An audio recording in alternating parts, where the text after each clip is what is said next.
Ladies and gentlemen, guys and gals, non-binary pals, and the technicolor rainbow in between, this is Modular Media Wrestling Podcast live, and I'm your host, Chris Boingo Ryder Gaston, and with me, as always, is my tag team partner in this endeavor, The Vacuuminator. Fuck April Fool's Day. All my homies hate April Fool's Day. Hey, there wasn't a ton of shitty April Fool's memes. The Tokusatsu Network posted an article saying Toei had announced Shin Kamen Rider Kuga. I didn't say that there were none. I just said there wasn't a ton. I fell for it for 5 minutes. My friend. My friend. No, there was a good one. Do you watch the educational YouTube channel Knowing Better? I've never heard of it. He is an army veteran. Army. And he basically makes like historical. He makes videos about modern politics and history and like how they interact and everything.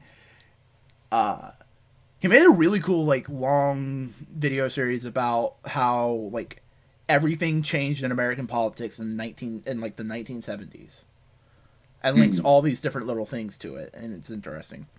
But today for April Fools, he made a video about ancient alien theories, Oh dear. and in the entire video, he acted as if he believed in him, and every once in a while, he would give a little slide remark of like, "Wow, this feels kind of racist."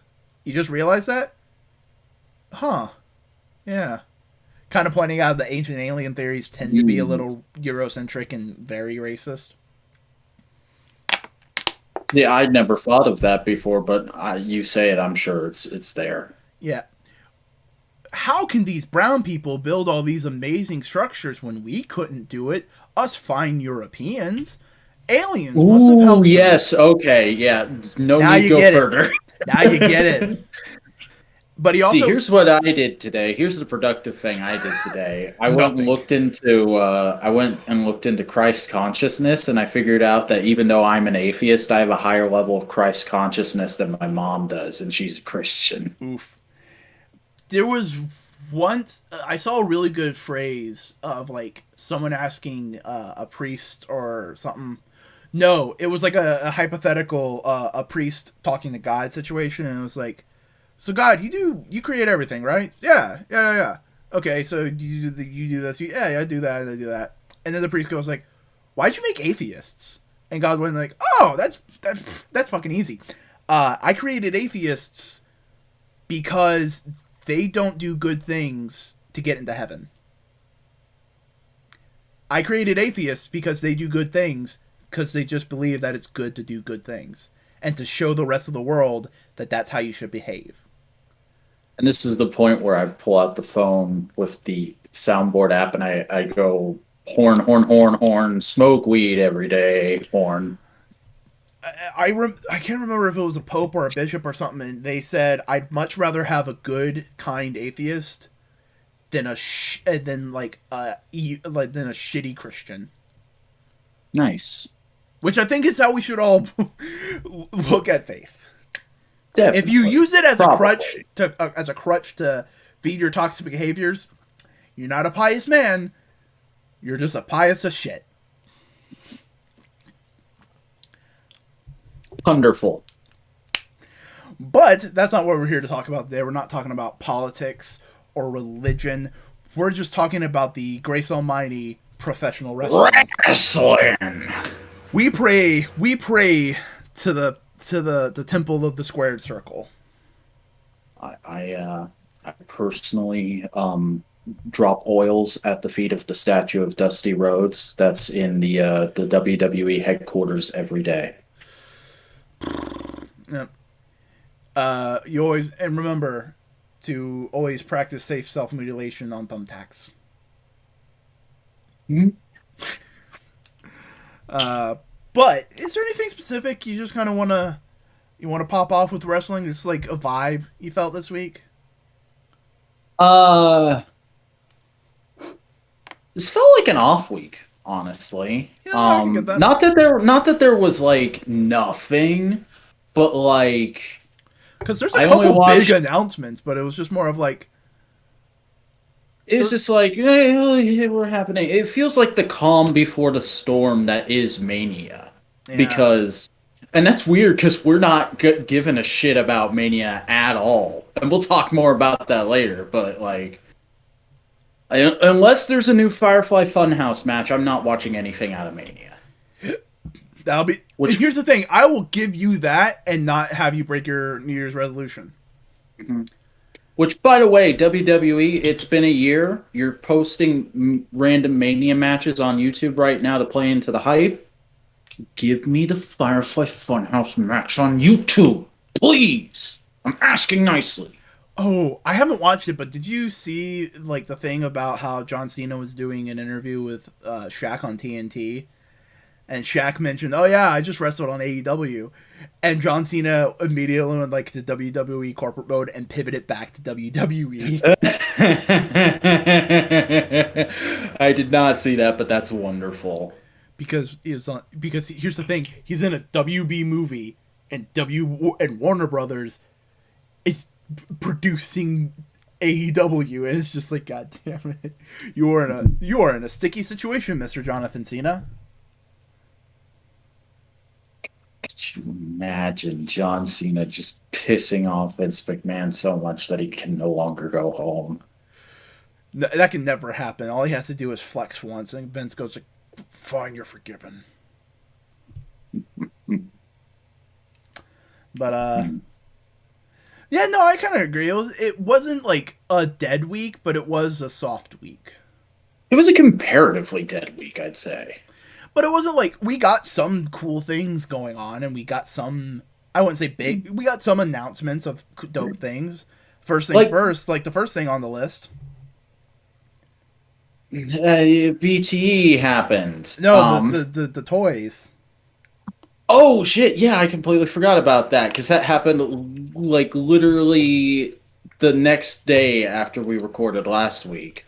Uh, but we got the digital sculpt reveals for AEW Unrivaled Collection Series 7, which, as a reminder, is Penta El Zero M, Rey Fenix, MJF, Chris Jericho, Jake Hager, and Hikaru Shida. Yep. Everybody hit but Hikaru were all repaints, right? Repaints, right? And I Jake. I think Jake's. Well, Jake hasn't been in the line before. I don't know if he's on a previously used body or not. He might be. He might be. Um, He but don't got that. He don't got that weird a body. Come on. yeah, he looks fine. Sheeta, I'm not surprised, but I do find it interesting that her first figure is going to be the Tifa gear. Um, and I'm definitely excited for that. I hope it comes with the women's championship because she debuted that gear in the match where she won the championship. Which, by the way, something they talked about on Dynamite this week, and I keep forgetting and keep being astounded by. She is currently the longest reigning champion in AEW history. Yeah. Having a lighter women's roster injured can do that. Hmm but that may be at an end soon. We shall see. Yes. But yeah, these all look fine. Like it's just grayscale CAD models, so you can't really tell much except for someone like Sheeta who has super unique gear. Uh, but I tell you what, I'm probably gonna get Sheeta and Hager and maybe Penta and Phoenix if I don't go ahead and pony up the cash for the boss fight ones between now and these pre-orders going up. Yeah. Uh, I don't have the money to buy toys, so it's like. Hmm. I have significantly less money to buy toys these days because I'm trying to divert as many funds as I can to just getting this credit card paid off already because I'm so close. I can have it done by the end of the summer. Just just stay the course. And buy wrestling lessons. That's like another year at least. But you know what isn't a year away? You explaining to me what happened on BTE. Hey, so BT was pretty good this week. There's a lot of interesting stuff going on, a lot of funny stuff. I actually laughed at BT quite a few times this week. Hasn't happened in a while. But the opening bit was Matt Hardy going up to Private Party and just kind of giving him some encouragement, kind of being like, "Yeah, guys, just keep your head in the game. We're gonna do it. We're gonna do it." And they're like, "Yeah, yeah, we're cool. We're cool with you, Matt, but like." How did you get Butcher, Blade, and Bunny to sign? Like, those guys are weirdos. What's going on with that? And he's like, Broken Matt. I switched to Broken Matt. And they're like, oh, yeah, that's right. You can do that. That's weird. And he's like, yeah, I'm a chameleon. Matt Hardy. I'm blending into any promotion I need to. Right now, I'm Big Money Matt because you guys need a proper manager. And it can help me secure a better future for my family. But get the freebies on our side, I had to get a little broken. So I did that. And it cuts to him doing it. And it's as hilarious as you'd imagine. So basically, they're retconning the. They're making Matt Hardy fucking Bruce Banner. Kinda, yeah. Bruce Banner and Immortal Hulk, Yeah, yeah. where all the personalities work together. Mm-hmm. Shit, that just makes sense. That's good. Mm-hmm. Then we got a cute little montage from last week's Dynamite of Matt Jackson taking his kids backstage and showing them around in various stuff. His son was actually in custom gear that was very similar to the ones him and Nick had on. It's a cute little thing if you like cute kids. It's good. It's fine. Um, then we got another montage of Brandon Cutler, Matt Jackson, and several roster members: Darby Allin, Nick Nemeth, or Ryan Nemeth. Why did I write Nick Nemeth here? What the fuck? Um, but them and Angelico putting together skateboards. Meanwhile, Brian Cage took about 50 attempts before he finally did his first kickflip. Is hilarious. Um, and Jack Evans was just kind of skating around doing random bullshit. He tried to. Oh, he did a handstand backflip off of his skateboard, which is cool Of course, because Angelico or Jack Evans or both of them, they're both flippy boys. Whatever, who cares? Um, then there was something that like I found funny, but didn't hit me as hard as I think it probably did a lot of people because there was a botch on AEW Dark this week, or at least I think it was Dark. It might have been Elevation. I don't know. I didn't watch either this week. Um, where Cesar Bononi and Luchasaurus had a match, and they went to hit a move, and they missed it, and Luchasaurus literally turned to the audience and went, second take.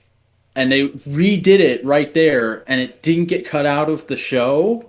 And so a lot of people were going like, "Oh, that's super cheap. Their editors are so lazy. What the hell?"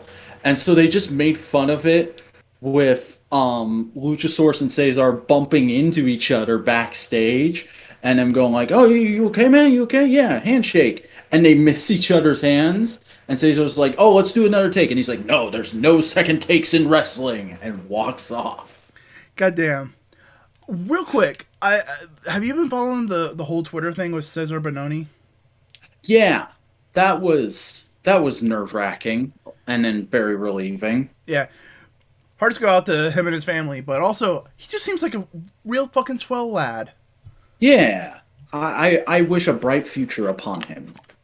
Um, Now then we continue. had then we had a fun skit where Marco Stunt and I think Sammy Guevara. Is there Sammy Guevara or Griff Garrison? I can't remember which one it was, but they were talking, and Marco's like, "Man, everybody's getting all these firsts in AEW, all these big firsts. I want to have a first. Ah, maybe I could be first to go for the announce table." And the other guy is like, "No, somebody's done that, Marco." It's like, do we have another announce table or something I could go through? I think there's a Spanish one. It's like way up in the crowd. It's kind of hidden away. And Marco's like, well, I'm going to be the first to go through the Spanish announce table in AEW. And Alex Abrahantes is just sitting in the background on his phone and he overhears this and he's like, oh shit. And he runs off to tell the Dasha and the other Spanish commentator who I didn't recognize. And he's like, "Hey, guys, they found us. I don't know how, but they finally found out about us. They're coming. There's gonna be an attack tonight." And Dasha's like, "Don't worry, I got this." And she pulls out like a kendo stick, a barbed wire bat, and one other thing I can't remember what. And she keeps the kendo stick and hands the other items to them. It's like, "We'll be fine tonight. We'll be fine." And then Marco literally comes out of the background and is like, "Is that the Spanish announce table there, guys?" And she's like, "Back off!" And he runs screaming. God damn. That's a good meta joke. hmm Uh, then there's a little bit with the Dark Order, just kind of doing funny yuck jokes, trying to figure out where they're gonna go next after John lost the TNT title. Not really a definitive end or like cliffhanger for them this week. Nothing really pushing it into next week. I thought it was kind of weird, almost superfluous feeling bit, except for the fact that Dark Order are kind of the thing on BT these days. Um, and then we got to return of Big Swole's public swole announcement segment, uh, where she was like, "So everybody's been going off on Twitter asking where the public swole announcements are because I guess y'all can't behave for 5 seconds without Auntie Swole coming in and telling you biz. So here's real short and simple this week. The mask goes over your nose. I catch y'all with a mask not over your nose. Catch these hands. Mask goes over your nose." And then she walks away. And that's the whole bit. Fair It's enough. like, all right. Yeah, It's fair good enough. that she's back into the fold because she was dealing with her intestinal problems for a while. Yeah. And she seems to be doing fairly good in the ring now. I mean, like, the I forgot to talk about it last week, but the tag match she had with Red Velvet on Elevation was great. I especially love that she was wearing Shigo themed gear. Oh god, that's Um, fucking great. yeah. Um, then we got a little bit where Luke Gallows is just sitting backstage cross-eyed with like his hands duct taped together, and he's like, and Carl Anderson is like, "What's wrong with you? You fine?" He's like, "I can't do it. You tied my hands. I can't do it, and I'm going for withdrawal. You said I couldn't do it for a week, and you tied my hands, and now I'm stuck like this." And like he's literally pretending to have a seizure or something. And Carl Anderson is like, "Get over yourself. Let's go get some food." And he goes to get up and just falls over and starts convulsing off screen. Okay. Sophomore's gonna sophomore. Goddamn. Then we got sort of an emotional coda to BTE, where the Bucks come back post the big 6-man match that they were involved in with Brandon against the Lucha Brothers, and Brandon's icing his leg, and they're like, "Brandon, you okay? I hope you didn't get hurt too bad out there, man. Sorry you had to take the pin. Don't worry about it though. We're still good. You're still our friend. We're still the champions. We're still gonna keep rocking this place. Don't worry about it, man." And he's like, "Okay, good. You guys are just settling for good now, huh? You're just fine with that. Is that how we got here?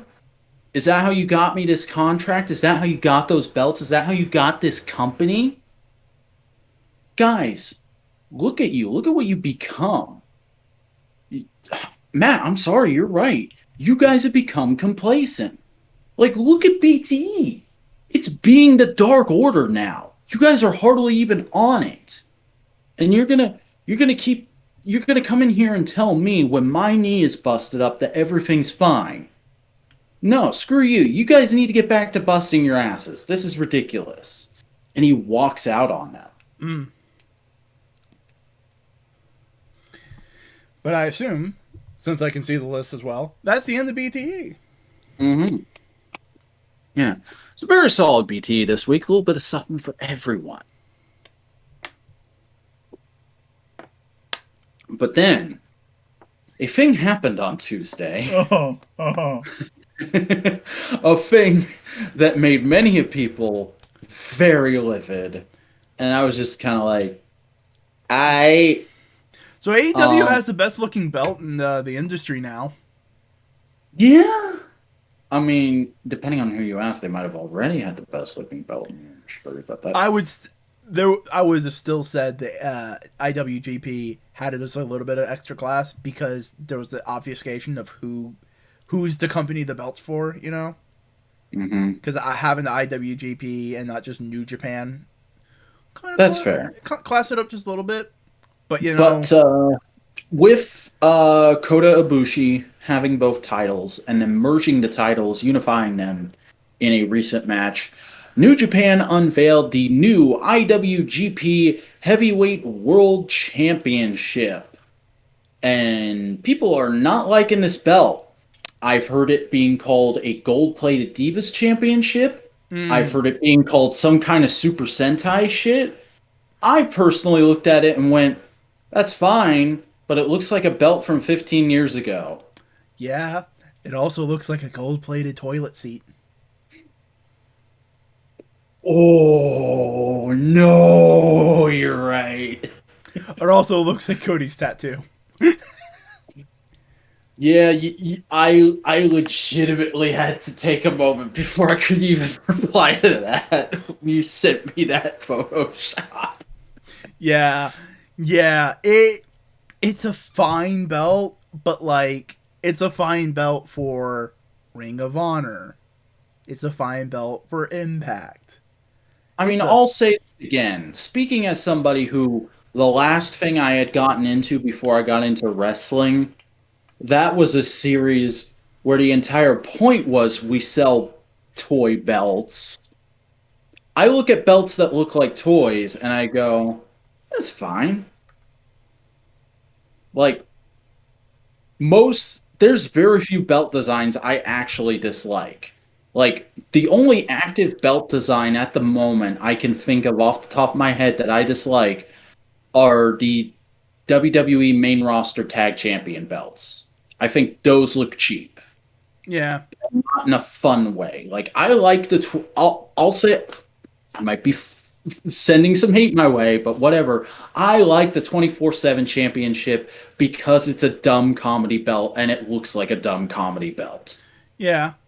But like it's the big fucking belt, and they've had that classic iconic design for decades now. hmm And it's just like it feels too committee. You know what I'm saying? That's fair. Yeah. It feels like it feels like they went, all right, we have a chance to redesign our belt. We got to make this we got to make a splash. We got to have an iconic symbol. We have to It make it. has to be perfect. This has to be evergreen. And like you had too many people basically going like, it has to be this. It has to be this. It has to be this. And Yeah. and everybody was like, yeah, no, it has to be that. And you get a something, you get a thing that would be a B. When if you had just a designer that you trusted, it'd be an A. hmm You know, that's the kind of thing with AEW. Basically, Tony Khan was like, "This is the belt I want to have. This is how we're gonna do it." And like, I'm sure I think Cody the and exact pitch they gave the designer was give us a cross between the New Japan World title and the Mid Atlantic title. yep, and that's what they got. Mhm.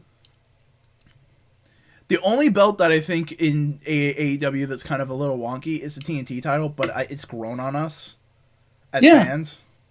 like I legitimately like the TNT title.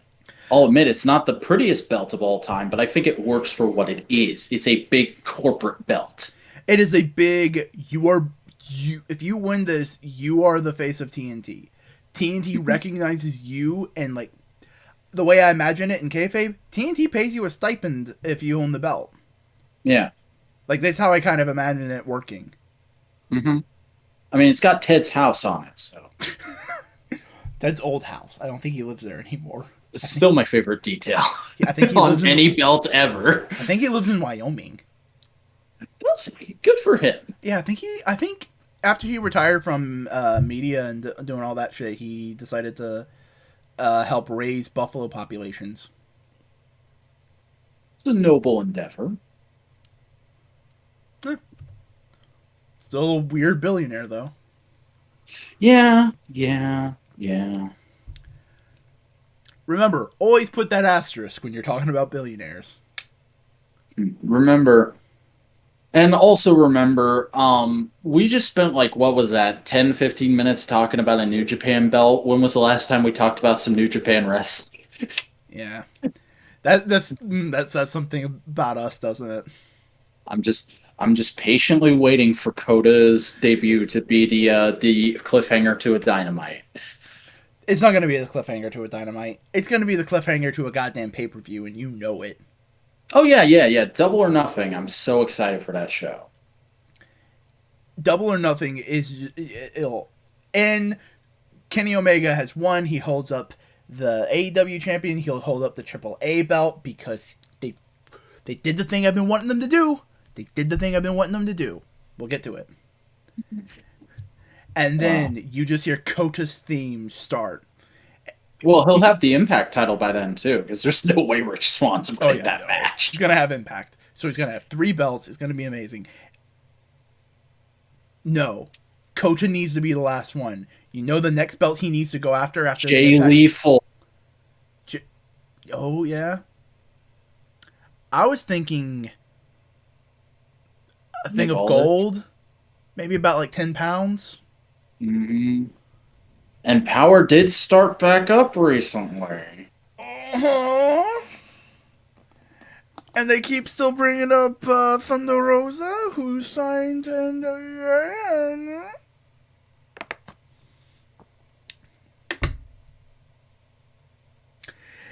Tell me, hold on,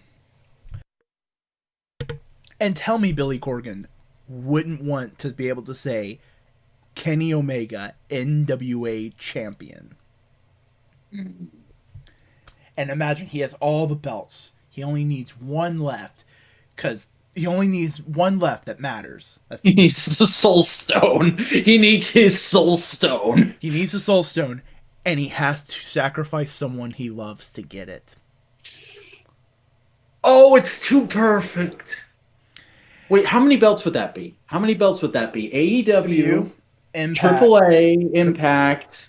Let's NWA. say ROH and NWA. That's 5. MLW? There's 6 stones. There's 6 stones. But also MLW, they could team up with them. Maybe I don't want to say for certain. Yeah. But no. Like Kenny wins the match, is celebrating. Don Callis is being a big wanger. They're like, he's holding all the belts like Ultimo Dragon in that one picture. It's like, yeah, look at all the shit I got. And then you just hear Kota's theme and on the screen, because I wouldn't want him in the same building right now. No, you build to that shit. Build. And on the screen, you just see Kota Ibushi standing there, scowling.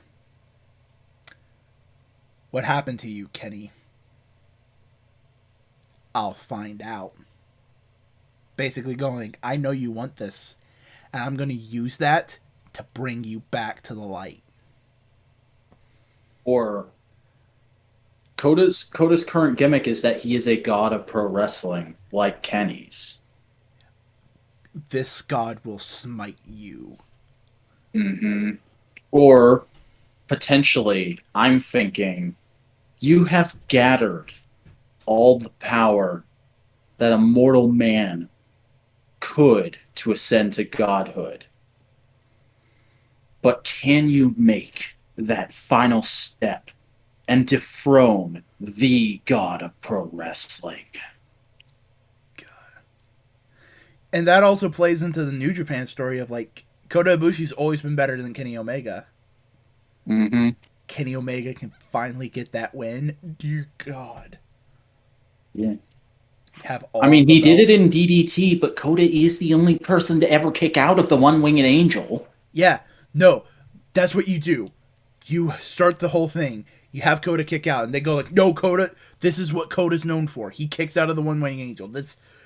That is the meta narrative of Kenny and Kota. And Kenny Omega just goes like, fuck you. Another one. Another one. Another one. Another one. Another Another one. one. Another one. Just a full straight 3 minutes of One Winged Angels. And he just, not even a full pin, one hand on his chest, sitting down. 1, 2, 3.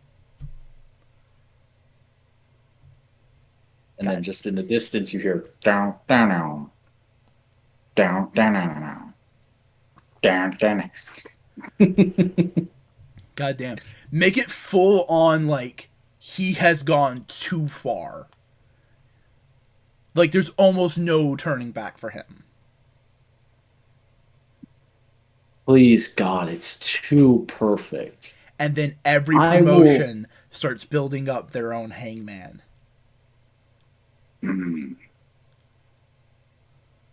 But like in the meantime, everyone is gunning for it. Like you get a brand new angle with Tanahashi going like, ROH has one built in because of BTE.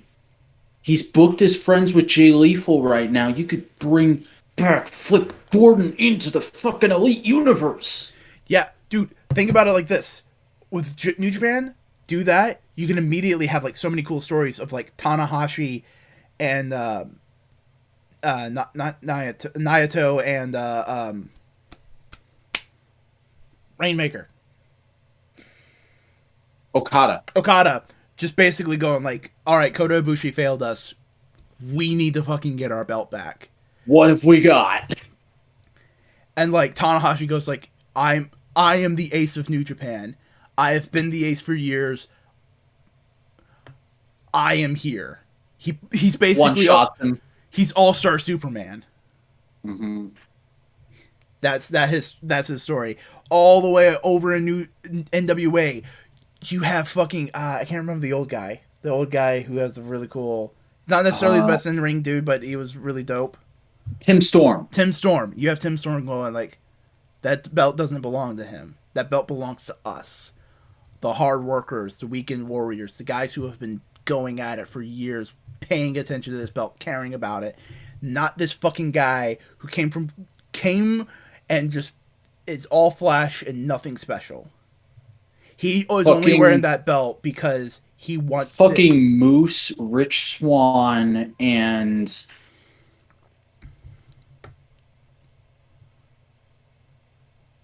I can't remember his name. Sammy Callahan for group of just like hacked loyalists. But eventually, what happens is in this whole story is all these guys are gunning for these belts, and Kenny keeps winning and winning and winning, and eventually Hangman goes, "I can beat you."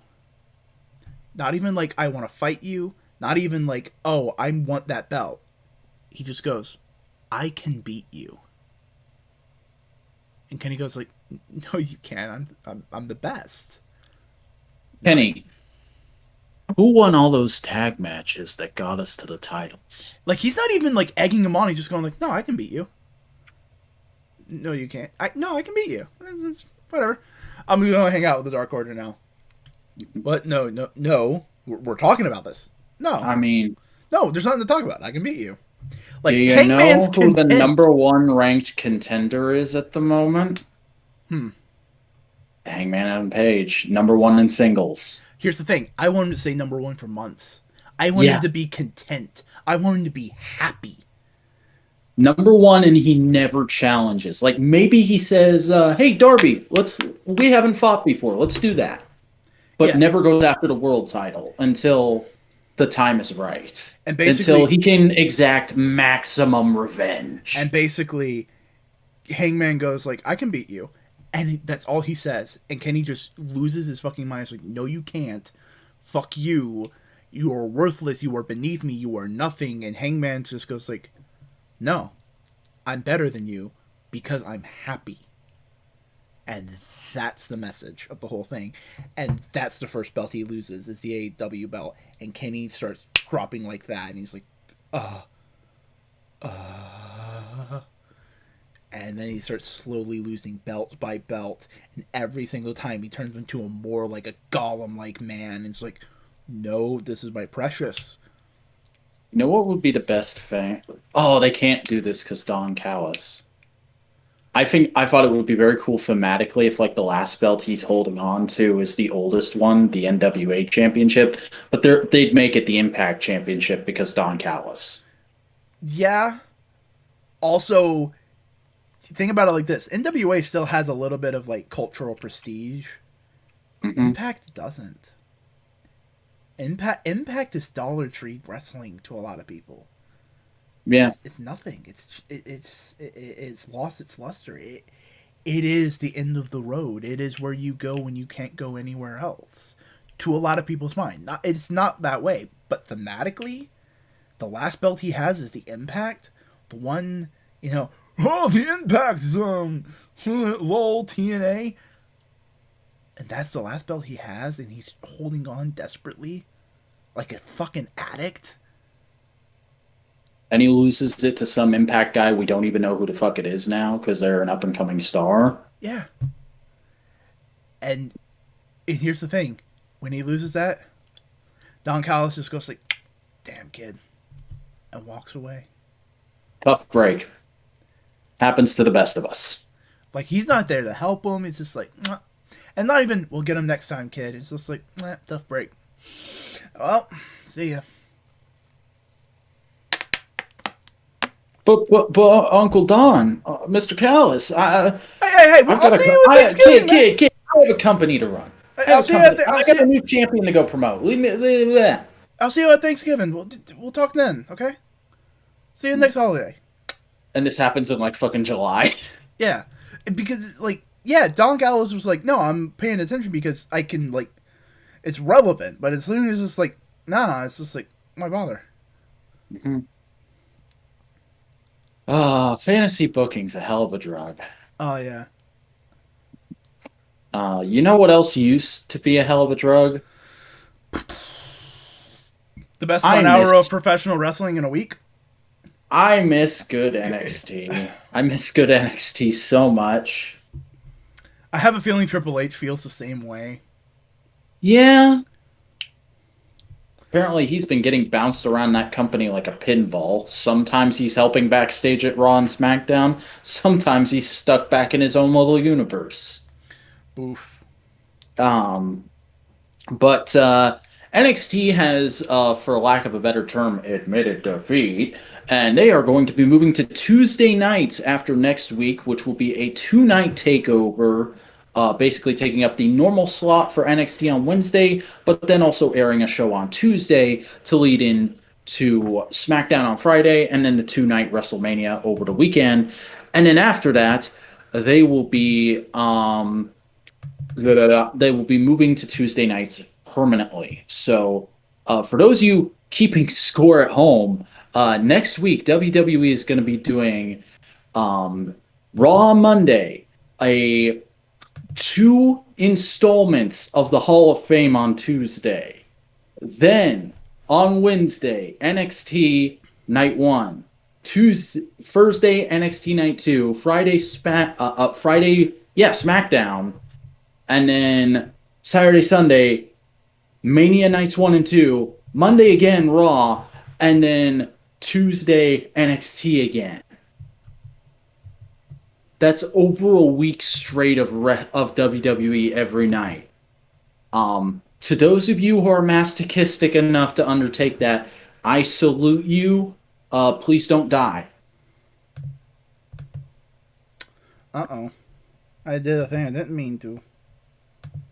What'd you do? Hey. What did you do? I messed up your camera feed for a second. It'll be a funny clip because for some reason, there it is. But before we continue, would you mind taking a piss break? Because I gotta go. I'm good. I can chill. All right. So you want to talk to the audience or whatever audience we have? I mean, I could wax philosophic about the end of the Wednesday Night Wars. All right. Go full week 83 on us. I mean, I do not know who that is, but that's the podcast by the 80 free weeks, you mean? Yeah. All right, I'll be right back. Um, but NXT, you know, in the end, I don't think this was ever destined to work because NXT wasn't really a show built to compete, and the only way they could make it compete was by putting on takeover level cards every week. And that quickly burnt a lot of people out, myself included. I haven't watched NXT since about 2 or 3 weeks into that shenanigans. I've kept somewhat apprised of character developments and things that have happened on there and call ups and whatnot, but it just does not interest me in the slightest. Um, I feel like NXT has really fallen from grace. There was a time pre AEW and even during the prototype era of AEW, where it was just that first year of just pay per view shows, where NXT was an extremely good time every week. It was the highlight of my wrestling week most of the time. Was just that hour, that solid hour of NXT content, and every couple months getting hit with an ungodly good pay per view in the form of a takeover. Because takeovers, yes, there were good ones and there were bad ones, but takeovers were always a cut above the rest. And I have no doubt that they still are. They probably still put on total clinics at every takeover. I just haven't watched one since, like I said, I burned out. And I think it's definitely the right choice to, again, for lack of a better term, admit defeat and move NXT to a different night where it's not going to be competing with anybody because the Impact is moving to Thursdays.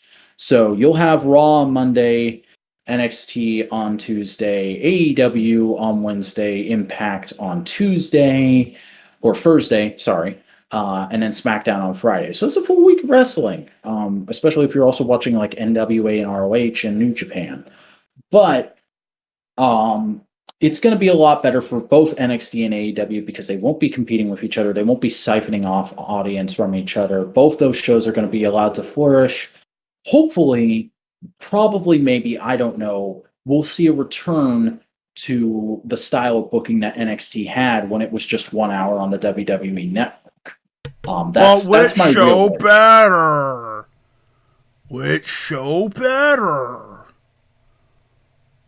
Which show better? Listen, Mr. Zane, I really enjoy your YouTube content, but you were not invited to this stream.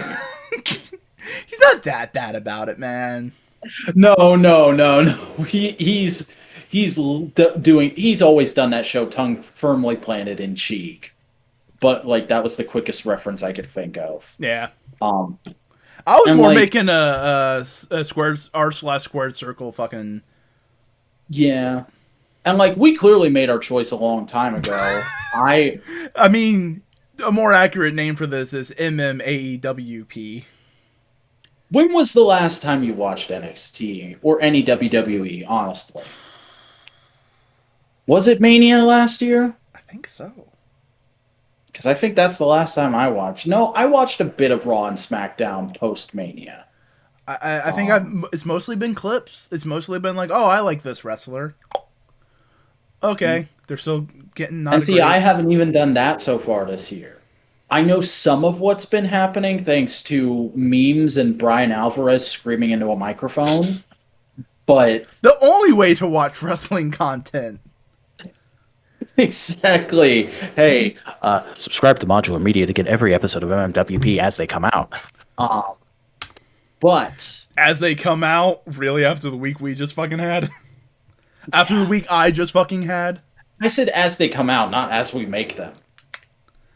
By the way, because we're live, why don't we do this as an announcement? We're doing a catch-up week where we're releasing a bunch of podcast episodes that have kind of gotten backed up that shouldn't have been coming out a long time by now. In quick marathon-like succession. So, subscribe. 2 MMWPs today. No Prize Podcast tomorrow. No Prize Podcast number 1 tomorrow, number 2 the day after. And then are you going to try and get number 3 up on Sunday? I'm going to try and get number 3 up on Monday. Right now, it's not penciled in. We released I released a calendar on the Modular Media Twitter page detailing the rough idea of how things are gonna go at least until next week. Because I did pencil in Twit. Because I thought that'd be cute. You'll have Twit on Tuesday. We're probably going to be an extra long episode because we've got a crap ton of news, and Godzilla vs. Kong came out this week. Ooh. I haven't watched it yet. No spoilers. I haven't either. I don't even have HBO Max, so I may just get it for a month to watch that. I torrented it this morning because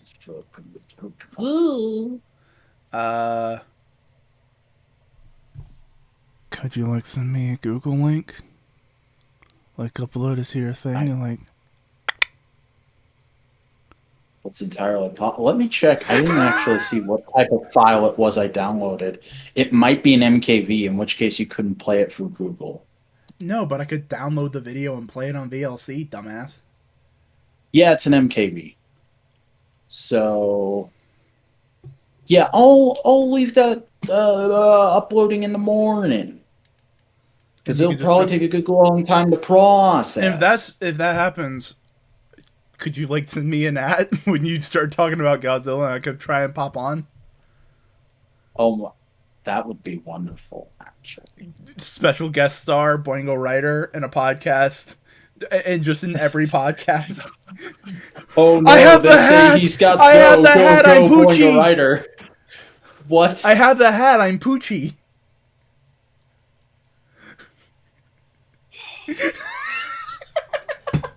God damn it. We haven't even gotten into Dynamite yet. We haven't. But because I didn't watch Elevation or Impact this week. I was not in a good mood either of those nights. So I just kind of I watched Monday night instead of watching Elevation. I watched a hour and a half long it's broken up into two parts. They released it over 2 days, but an hour and a half long Major Pod loop video, which was them going to a couple different signings and then spending an hour toy hunting in this one massive store. It's very fun. I enjoyed it. Check it out. And then on Tuesday, instead of that, I watched every dang Pods video I hadn't seen. Oh, my Poxel. Oh, my Poxel. The one that came out today. I think that's the highest count of Oh My Poxel in one video. Oh, very much so. But am I right or am I right that your brain has started talking like an Australian man? Little bit. Just your brain immediately goes oh, nugget, no. God damn. Oh, here's the best thing. We're in the Dank Pod area of the podcast because of course we are. I watched the generic plug-in MP3 players that he was showing off. Uh-huh. That was my first MP3 player. Of course it was. You know what the best part is?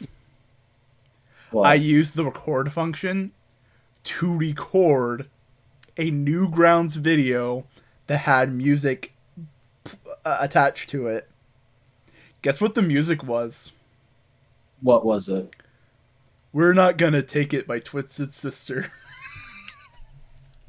I mean, I can one-up you there.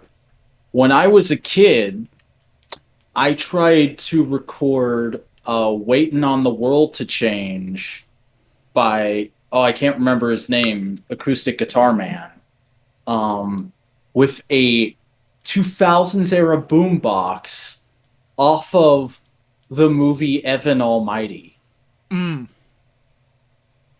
It didn't work. Maybe this might one-up it.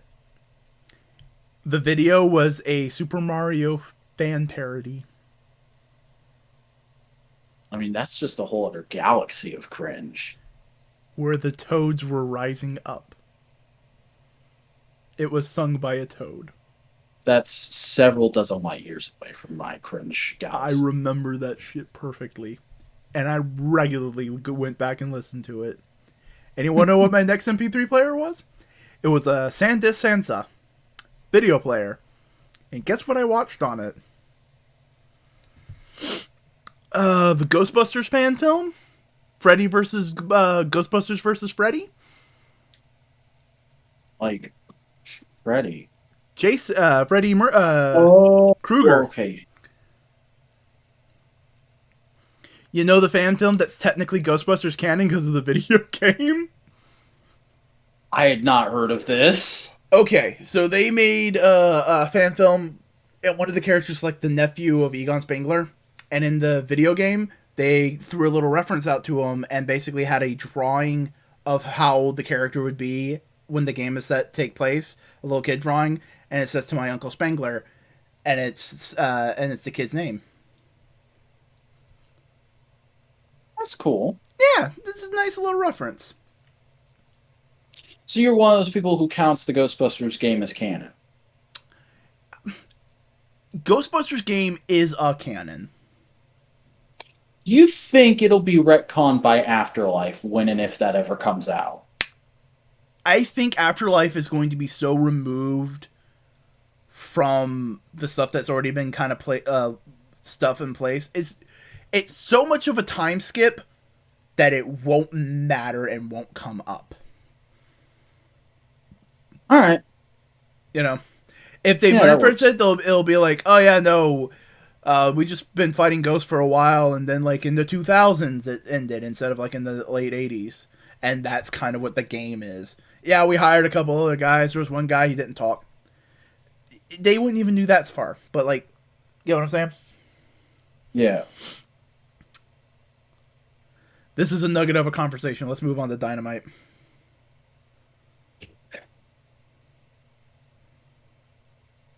Oh, right. Fuck. Yeah. Rock, paper, scissors, shoot. Damn. Okay. Go for All it. right. First up, we have Impact Rivalry Reborn. Christian Cage versus Frankie Kazarian. And a really cool, like, down to basics kind of wrestling match. Yeah, it fit in with the whole outwork everyone theme, I thought. Because this felt like very classic workmanship. I mean, say what you will about Christian Cage. He can't do a whole bunch of flippy shit anymore. But he can do a damn good frog splash, and he can sell an arm drag like a motherfucker. It is traditional work rate. Mhm. Which I think, for lack of a better way of describing it, we need a little bit more traditional workmanship in professional wrestling, just so all the people who are workhorses realize, oh, I can do that instead of just putting my body through a bunch of fucking tables all the time. Yeah, you Thank need the God. Randy Ortons to make the Seth Rollins stand out. Yeah. And even then, you need Randy Orton's to tell Seth Rollins is, slow the fuck down, kid. Mhm. And that's what I feel like Christian Cage is kind of gonna be in AEW, is basically like, hey, you don't have to do all that kind of shit. Pick a move, make it big, make it impactful, and that's your centerpiece. Mhm. Because that's what this match was. The big centerpiece was Christian Cage continuously trying to get Frankie into the kill switch, but Frankie would always get out and try something else. Until eventually Frankie Kazarian was too tired and he was able to pull off a kill switch, which honestly just looks fucking gnarly. Yeah. And I really liked the sort of slow build up to this match. It went way longer than I thought it was going to. They gave it And I time. thought that was hugely to its benefit. Like this really had that feel of two old rivals going just like one more time for old time's sake. Yeah, it's but it was also friendly to an extent. It wasn't Yeah. like mean. That's why I say rivals rather than enemies. Yeah, it was really good. It's really solid. It didn't build to like any major story, but it was a good. It was a good one shot in an ongoing comic. We finally have a proper starting point for Christian, and that's what matters. Yeah. Uh. But after that, we threw to a video package of Darby Allin and Sting wandering around the streets of downtown Jacksonville at night with narration from Darby, basically talking about like, Matt, you and your Hardy family, all your money, you just want to buy everyone out and rule the world. Well, guess what? I don't care about money. Money means nothing to me. I just want to watch it all burn. Remember Joker's sting. Here's us throwing some money off of a bridge and a lot of fire with your face. Ha ha, ha ha. Have a match with me. It was good. It was solid. It was very good Darby filmmaking. How much you want to bet those were leftover bucks? Oh, no doubt. Also, you want to know what this promo just immediately made me think of? What? Man, he used to be Punk. Now he's sold out, man. It's all about the money for you now. What about The Rock? What about the art, man? What happened to you? Don't recognize you, man. Because that was also Oh, an undercurrent of the whole promo. yeah. Another fun thing I forgot to bring up from BTE is when Matt is talking to Private Party, they're like, "So what's the deal? Are we going after Darby?" And he's like, "Nah, I kind of just wanted to fuck with him. You know, people say he reminds them of my brother. I don't see it." God damn it. Yeah. My brother runs around as a fucking weirdo who likes to cut grass. That ain't Darby. He doesn't even have an umbrella and a weird giant white mask. Oh my God. The greatest tag team of all time, Hangman and Itchweed. Oh, God. They come out on lawnmowers like the Mexicools. Fuck, man. Why you gotta give me hope for things that won't exist, man? Uh, Speaking of things that do exist, Jade Cargill got a video package. Hyping up more Jade Cargill. it was okay. Yep. No, this is a thing you definitely have to kind of lead us through. All right, all right. Here we go. Here we go. It's the thing. Okay. It's a thing. It's your thing. It's your boy. It's your boys' boys. It's your boys'. I have things to say at every step of the way here. So this match Didn't is clap. the I was clapping American. for you because it felt like a Yeah, thing. Let's go. Okay, Queen. This match is the American Nightmare Cody Rhodes versus QT Marshall with special guest referee Arn Anderson in an exhibition match. And right away, the story for this match is sold very heavily on. Look at Cody. Look at how big and ostentatious he is. Look at what he's the complete package. He's amazing. Everybody loves him. And QT didn't even get an entrance, and this is his exhibition match. What the hell is going on? And the whole match, QT's taking it very seriously. He keeps trying to go after Cody's shoulder. He wants to win this thing. He wants to show that he knows how to wrestle and he's worth a damn. And Cody keeps backing off. He has all these opportunities to put QT away, and he goes, "Don't want to hurt him. Don't want to hurt him. I could put him in a figure four here, but I don't want to hurt him. I could crossroads him here, but I don't want to hurt him. I could hit a Cody Cutter here, but I don't want to hurt him."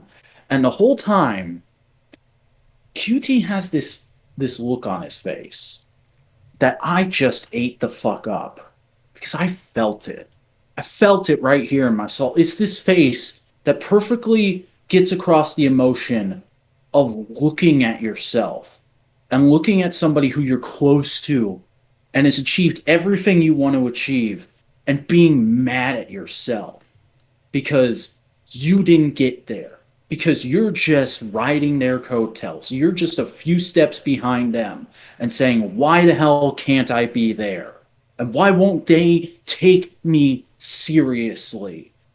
What I'm X years old and I've achieved nothing comparatively. What the fuck is wrong with my life?" I've been there mentally, and seeing that look on QT's face for this whole match just had me so invested. Like, we've made fun numerous times. I'm a Cody Rhodes stan. Cody is my boy. But this match, QT was the babyface, and I wanted him to win. Which is why I was actually a little upset by the ending angle. Because QT gets out for a second to take a little break, and he immediately hops back in the ring and just sucker punches Arn Anderson and has this look of, "Oh shit, what the fuck did I do?" And gets out of the ring again. He gets on the stage. He's like, oh shit, oh fuck. And everybody's checking on Arn, making sure he's okay. And then, like, a couple seconds later, you see Anthony Agogo loosen his tie.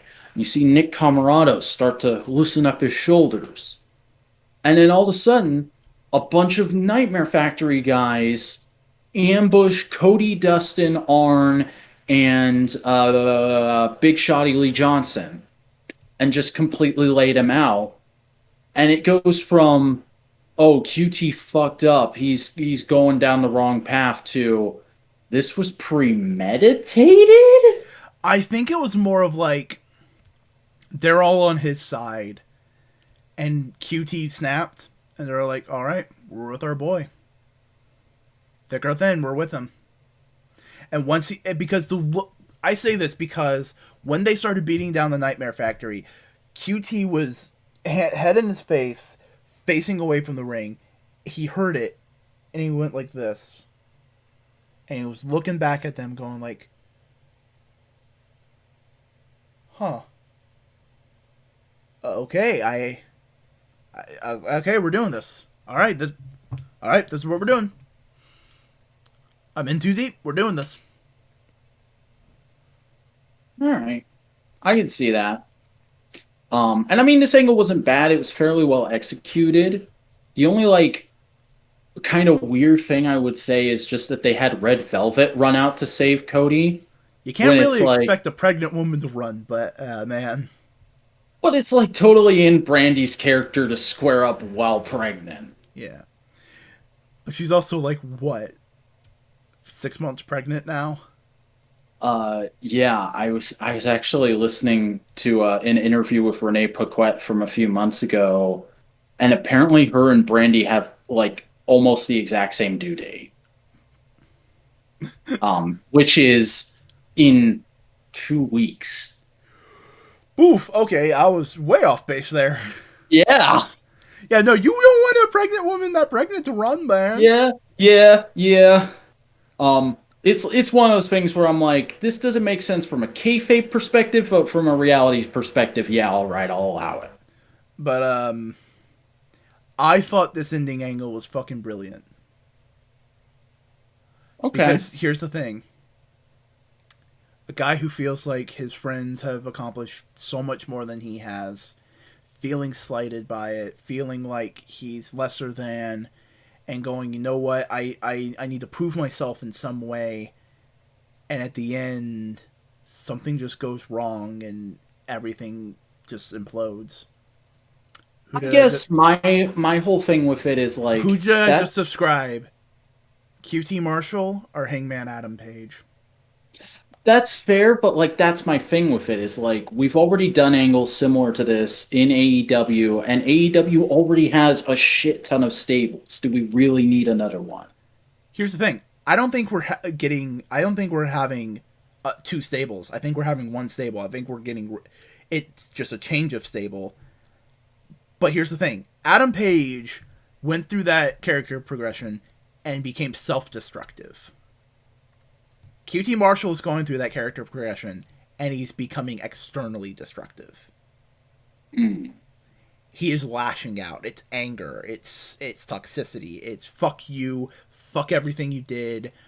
You don't deserve it. I'm the reason you've done everything. It's the heel version of Hangman's face character. Because Hangman never turned heel. That's the thing is like this is distinct enough to work as its own thing, but it feels similar to things we've already done in AEW. It feels similar to things we've already done with Cody. Like, you could look at this and say, on a surface level, it's kind of the same thing as the Shawn Spears thing. Yeah, but maybe that's just an ongoing character trait of Cody of underestimating and not appreciating the friends he's made in this workplace environment and them feeling slighted. Because on some level, that's Hangman. Because Cody was part of the Elite. That's Shawn Spears. That's MJF. That's QT. Can't wait for that Dustin heel turn. Can't wait for that Arn Anderson heel turn. Can't wait for that Brandy heel turn. Because here's the thing. I don't think we're getting two factions. I think that the people who are left over, Cody, Dustin, uh, Lee Johnson, they're not Nightmare Factory anymore. They're not the night, and they're changing the name. They're gonna be the Nightmares. They will cause all the nightmares, and they will run havoc in that kind of like we are heels and we are awesome kind of way. You know, now that I think about it, Arn Anderson was kind of treated as like an uncle behind the scenes in the Rhodes family. And in Big Shotty's post win promo, he said that he thinks of himself as a Rhodes. So they could just say, like, these are the Nightmares, these are the Rhodes. And it's not necessary. And like, here's the thing: we've been going like, oh, the Nightmare Family, is like a stable. It's never been fully organized like a stable. It's just more of like a thing that they all kind of are. Yeah. Like they aren't a stable, but they are like, no, we're comrades, we're friends, we'll work together. Dark Order is a stable. Mm-hmm. Big Money Man Incorporated is a stable. Bunch of different trios groups are stables. Nightmare Factory, Nightmare Family, it wasn't a stable. It was a grouping. Nightmare Factory was a stable in the same way like something like Chaos in New Japan is a stable. Hey, Sure. we got each other's backs, but like we're kind of on our own. We work together, but not really. It's that kind of vibe. Yeah. I don't know. I dug this. I thought it gave QT Marshall a lot of interesting things to do. It also put a highlight on Anthony Ogogo and Como because they look fucking great at this, being the specialist boxer and the big fucker. Here's the thing. I don't hate this. It's just I expect it's a rare case of me expecting AEW to zig and them zagging and me going like, kind of wish you zigged. Because Yeah. like I expected the match to end with with there being a spot where QT gets Cody's attention and he's like, "All right, I'll take it seriously," and then QT does win, and it's like a big moment for QT getting this fulfillment. But here's the thing: they've been hinting at QT going heel for like weeks now. Mm-hmm. And I figured this was going to be a way for them to head off at the pass because we can't have one of our main trainers be a heel figure. But if that's what they want to do, that's what they want to do. And I think they did it the best way they possibly could. I'll say that. And I think honestly, with that group of people, kayfabe is kind of like on show we're this, on reality we're different. You know? Yeah. And I mean, like, it's not like we have a constant live feed into what's going on at the Nightmare Factory. No, but we do have one in the Rhodes family. That's a reference to their reality TV show that's going to be Oh, premiering yeah. soon. But that's like on a 4-month delay. Get some hair in your mouth, man. I'm both very cold and very hairy. I don't know how Brody did it. I'm at like 40% to where he was, and already I'm like, this is unbearable. You get used to it. But after that, we had a really dope dual promo with Ethan Page and Scorpio Sky because they've been kind of saying similar things, and they're basically going like, "Yeah, no, fuck you, pay attention to us." Yeah, And they're having a match. throwing them together into a tag team. I don't think they're a full-on tag team. I just think, hey, we're working together right now to kind of get the shine on us. Yeah, I kind of want to echo what Brian Zane said here, is that it just feels weird to throw them into a tag team right now, but it does make thematic sense. I think it's less like, oh, we're a tag team, we're in the tag team division. It's more of like, you're the only other person who understands what I'm going through, right, man? Fucking all these idiots. And they're eventually going to have maybe like a heel versus heel mini feud. Which, by the way, while I'm on this, we're on this. I did actually start listening to Scorpio's Funhouse podcast this week. I've only listened to the first episode. He is way more of a jock than I thought he was. Like, I knew he was a jock, but freaking the crux of this first episode of the podcast is he goes, James Willems, big fixture of Funhouse, guy I generally like and think is pretty funny. He's like, James, big hook for the podcast. I know we've got a few things to get through first, but I bought my second video game. And he's like, whoa, this is big news. I can't wait to, because we've done prototype episodes and we've talked about stuff like this before already. I can't wait to hear what you got. And and so they get to it and they establish that like Scorpio had never touched video games before. He just never saw any worth in them until the pandemic and there was no sports and he couldn't go out and play sports. So he bought a PS5 and NBA 2K20. So he's like, all right, I finally got a little tired of that, so I bought my second game. Guess what it is? And James goes, oh gosh, I don't know. Could you give me a hint? And he goes, guess, it's something we've talked about. It's like, did you get Demon Souls? And he goes, no, not even close. I don't even know what you're talking about there. I got Madden 21. Of course. And I was on the edge of my seat, and when he said Madden 21, I'm just like, oh, god damn. Scorpio, I want to like you. Since that was just a simple little promo, why don't I talk about the next promo? Uh-huh. Should I just go over the next three promos? Because, like, the next two promos? Because it's just promo. Dasha Gonzalez talks to Red Velvet, and she goes like, yeah, no, Cody's a good friend. He's a tag team partner of mine. I had to go help him. And then Jade Cargill just comes like, fuck you, bitch. I can't remember what Jon Moxley was going on about, but he had a Jon Moxley promo. He did like a whole kind of rambly thing talking about like how stressed out and weird everything is in AEW right now. He's like, do I owe the Bucks a favor for saving me a couple weeks ago? What's going on with that? I don't know. This Cesar, what is going on with AEW? Putting me up against this Cesar Bononi guy? He seems like a big, strong lad. He could probably make you a lot of money in a couple of years if I don't kill him next. He's basically running commentary. He's running Mystery Science 3000 against AEW. Mm-hmm. He's every confused fan that just walked in after 3 weeks off. Yeah.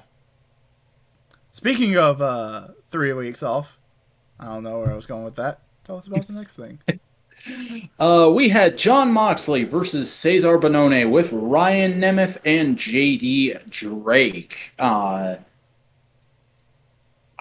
Brian Zane asked this, and I hadn't thought of it because he's been running with them for like 2 weeks now. But like, why is Cesar Bononi with Ryan Nemeth and JD Drake? I thought he was with Peter Avalon. And like these guys make even less sense with him. What? Peter Avalon's probably not able to make it to Dynamite, and honestly, it's not a stable, but it feels like a grouping that makes sense. Oh, I'm Pretty Peter. Oh, I'm Hollywood. Yeah.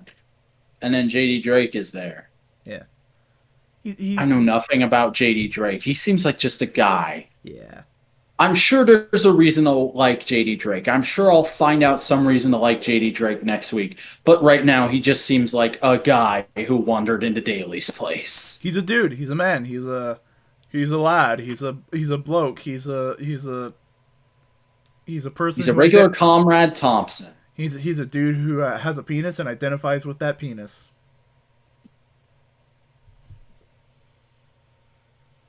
Was today or yesterday Trans Visibility Day?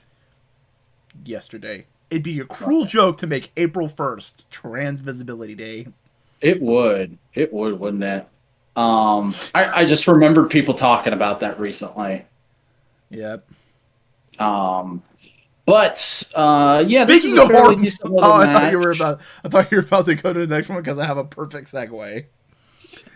This is a fairly decent little match.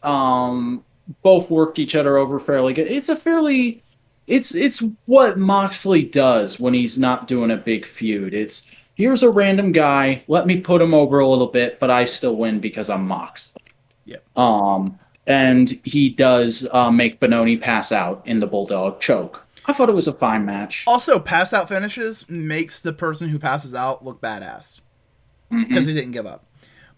But the segue was we were talking about trans people and trans visibility, and the joke was going to be speaking of hormones, Brian Cage.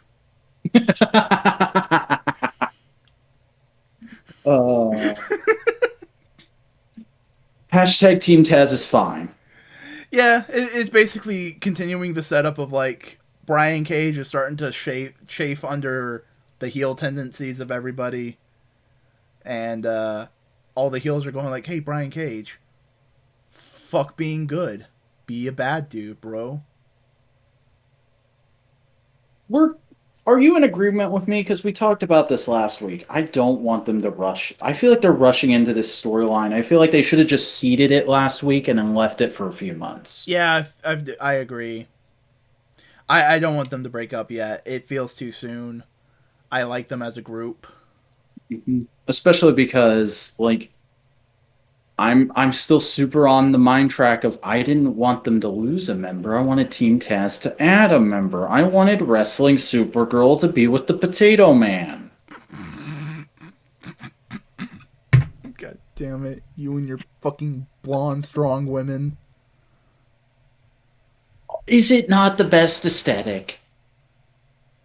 Sure thing, Vince. Sure thing. It's the one thing I'll never knock him for. But one thing we can't always talk about, Knox. Let me clarify. I won't knock him for liking strong blonde women. I will knock him for booking strong blonde women to always beat every other kind of woman. But we're backstage in the locker room, and the top dog heel locker room, and Hmm. MJS is going like, "Hey guys, I'm rich, and that means I want to make sure we all look our best. Here's a stylist, and we have swathes of fabric so we can all coordinate and look nice together and look professional." And it's like, and everybody's And like, "Yeah, everybody's actually really into it. They're like, yeah."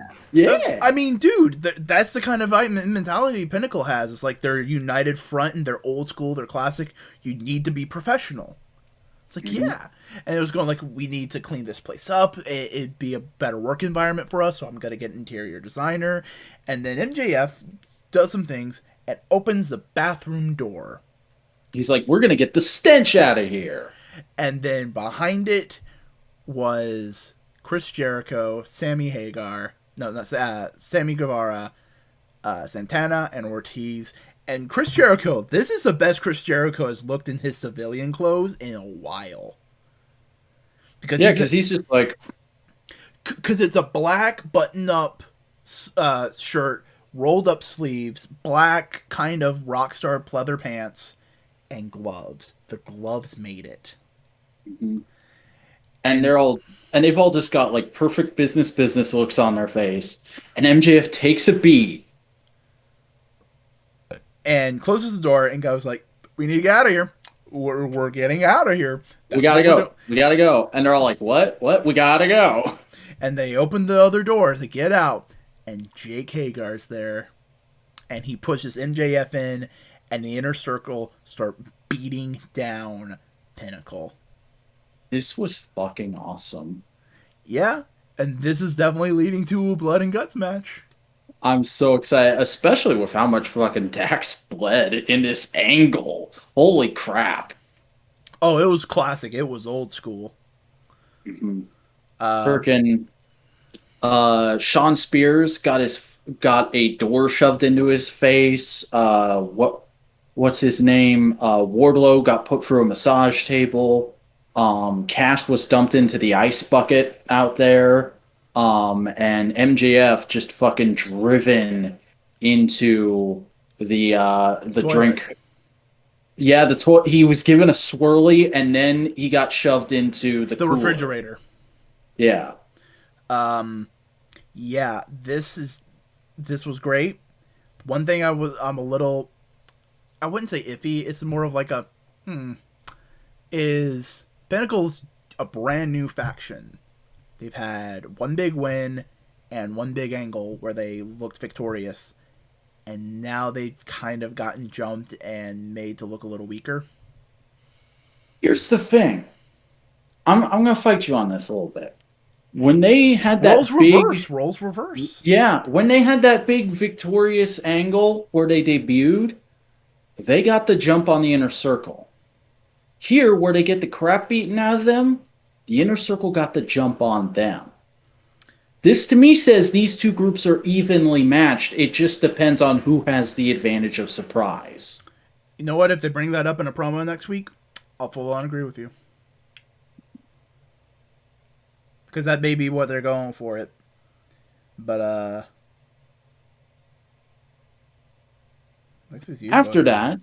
that, we went to a six-man match. We had Laredo Kid and the Lucha Brothers versus Kenny Omega and the Good Brothers. And this was a solid little match. Oh, yeah. Pretty good stuff. Pretty good tag work. Nice, good lucha things did happen. It was them. It was the Lucha Bros on a quiet day. Yeah. They didn't pull out all the stops, but they didn't not pull out any stops. Yeah. But that's not the real story. The real story is that eventually Omega did pin Laredo Kid after a one-winged angel, echoing their Mega Championship match from a few months back. And then after the match, John Moxley comes out, kind of stands up on the stage, looks around, and then the Young Bucks come out. And they all just go up to the ropes, put their hands on the ropes, and go like, "What's good?" And Omega and the Good Brothers and Callis are all just like, "Fuck no, we're out of here." Fuck no. And now we're getting that match next week. Oh, I'm excited. Oh yeah. But do you want to combine the next two as one little segment? Yeah, go ahead. Britt Baker cuts a promo, basically goes like, "Hey, I'm one of the best. Thunder Rosa, you're still here. That's kind of weird. You're on dark shows, getting some wins because hey, the one big win you had of your career so far was against me in an unsanctioned match, so it doesn't count. So, loser." Fucking brilliant use of AEW's booking techniques right there. Yeah. I don't think this is leading up to another match between Britt Baker and Thunder Rosa. I think this is leading up to Thunder Rosa signing on to AEW and basically go like, now you can't be rid of me. I'm here You know what forever. would be great? Because we all know that Britt's probably going to be the next AEW Women's Champion. Instead of them having a feud, now it turns into a rivalry. It's a race to the championship. I can definitely see that. Like, the next time we get a Thunder Rosa promo, she's going like, "Britt, why are you talking about me? I'm trying to get wins so I can go get that belt. If you say you're the best in the women's division, why aren't you wrestling? Why aren't you trying to be number one?" Mm-hmm. Kind of doing that. But next we have the women's match of the night. They've gotten better, but it's like some things are still a little work in progress. Yeah, and this is very much a cluster hoo-ha of just people. Yeah, this is very much, we need to get a bunch of different storylines on the show. So let's just get a bunch of different storylines on the show. Because they've done a couple of the women's storylines throughout it. This just felt like, shit, we've done 2 of the 6 we have. We need to get the other 4. Mm-hmm. Because it's the Native Beast, Nyla Rose, and Bunny with Vicky Guerrero versus the Hardy Family Complex versus Hikaru Shida and Tay Conte with the Dark Order. And it's just a big bump off tag match. Yeah, and like, it wasn't bad. It was entertaining, but like, it really runs up on something I've been noticing about AEW lately and have been trying to hold back on mentioning because I don't want to seem like a doomsayer. But I really feel like AEW is starting to run up on one of the biggest issues that's inherent to WWE, which is bloat. AEW is getting to a point now where they have a roster that is so big and so crowded with talented people and storylines that they're having to create whole new shows just to give those people time to do shit.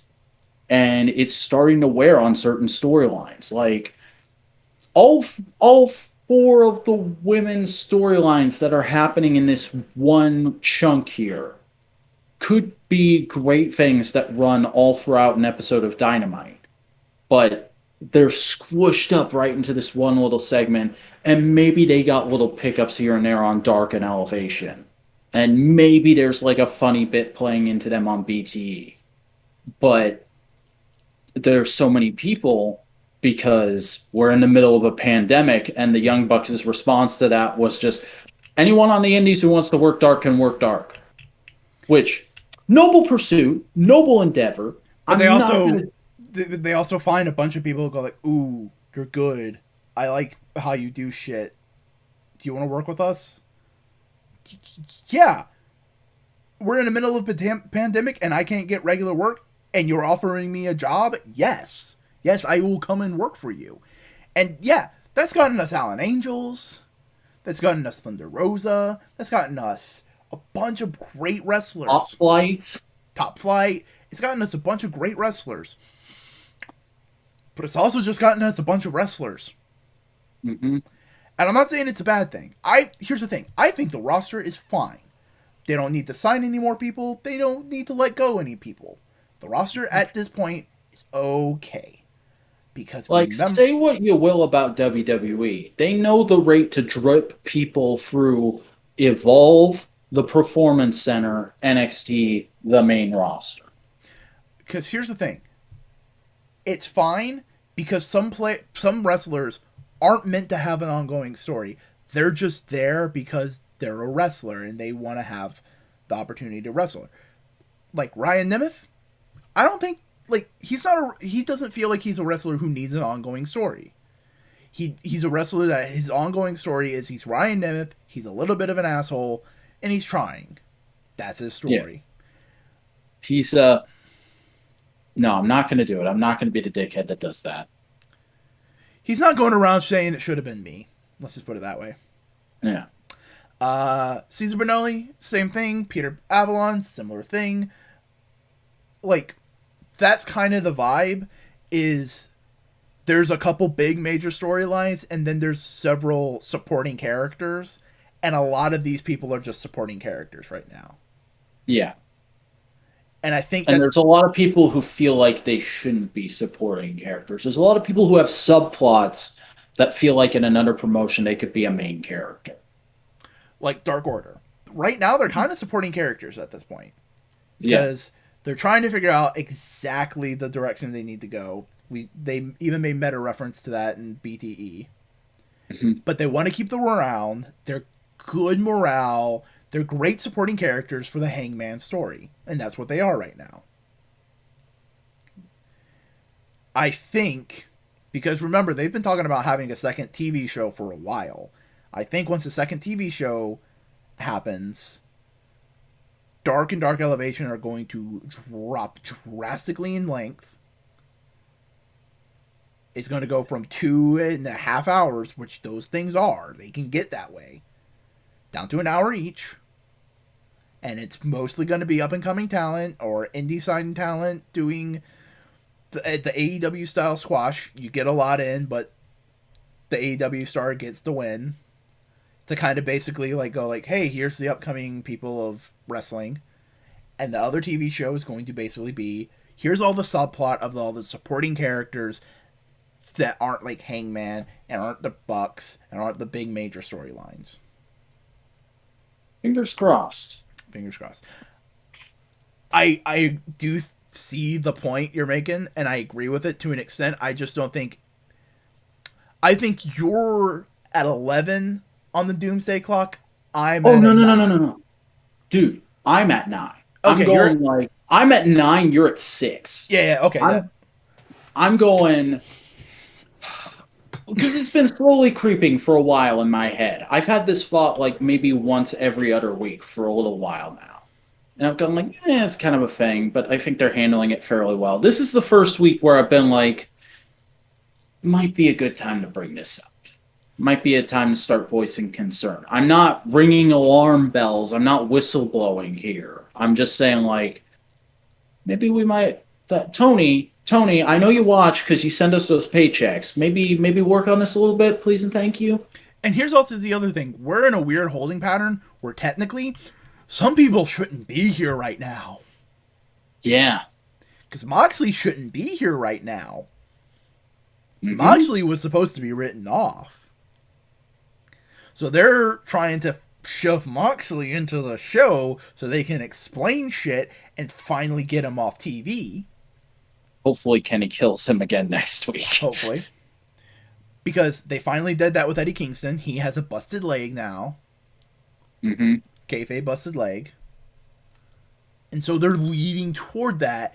But like they had to explain that. That took time away from other stories. They had to do this. That took time away from other stories. A, B, C took time away from other things. And now this is kind of leading to the Cody Rhodes situation.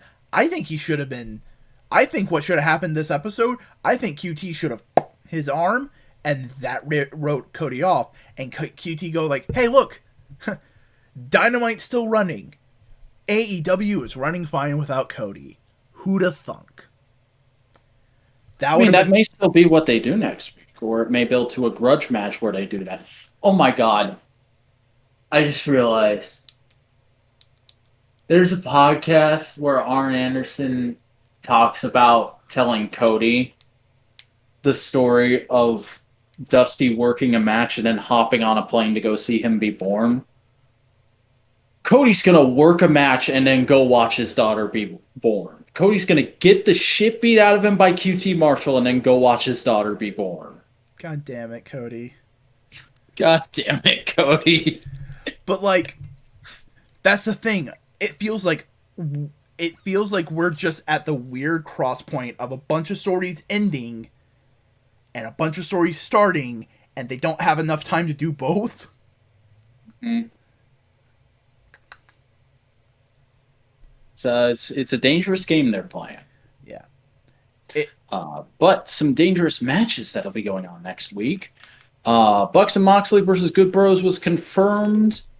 And we're also getting Bunny versus Tay Conte. And Darby Allin versus JD Drake.